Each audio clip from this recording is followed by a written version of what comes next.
भारत के एक छोटे से गांव सोनपुर में, जहां सड़कें कच्ची थीं और सपने भी अक्सर अधूरे रह जाते थे। सुबह की शुरुआत मुर्गे की बांग से होती और रातें लालटेन की टिमटिमाती रोशनी में कटती थीं। इसी गांव के किनारे एक टूटी फूटी झोपड़ी में रहता था एक गरीब परिवार। पिता मोहन कमजोर आवाज में, सीता, अगर मुझे कुछ हो जाए तो इस बच्चे को पढ़ाना। माँ सीता आंखों में आंसू। ऐसा मत बोलिए, भगवान सब ठीक करेंगे। रामू बहुत छोटा था, पर हालात ने उसे जल्दी बड़ा कर दिया। जब दूसरे बच्चे खिलौनों से खेलते, रामू अपने पिता के साथ काम पर जाता। बाबा, आप रोज इतना थक जाते हो, आप खेलते क्यों नहीं?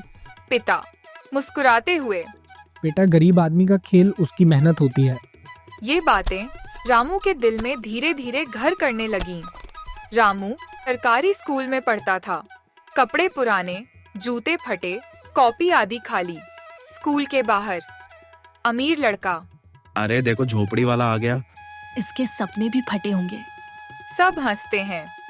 रामू चुप रहा, उसने जवाब नहीं दिया। रामू खुद से धीमी आज आवाज़ों, हंस लो, कल मेरी कहानी पढ़ोगे। एक दिन खेत में काम करते हुए मोहन अचानक गिर पड़े। पूरा गांव जमा हो गया। डॉक्टर, दिल बहुत कमजोर है, इलाज जरूरी है वरना समय कम है। इलाज के लिए पैसे चाहिए थे और घर में एक सिक्का भी नहीं।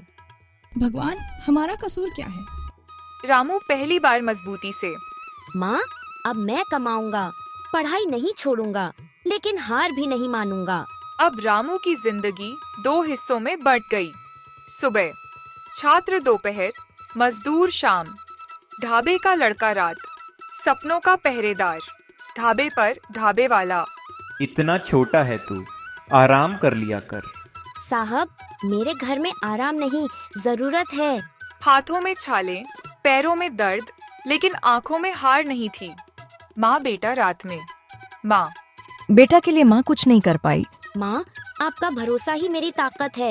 एक दिन ढाबे पर एक पढ़ा लिखा आदमी आया। उसने देखा रामू बर्तन धोते धोते किताब पढ़ रहा है। तू काम के बाद पढ़ता है? सपने खाली पेट भी जिंदा रहते हैं साहब। उस आदमी ने रामू की पूरी कहानी सुनी। मैं तेरी पढ़ाई का खर्च उठाऊंगा, पर मेहनत तू खुद करेगा। रामू शहर पहुंचा। बड़ी इमारतें, बड़े लोग और बड़ी मुश्किलें।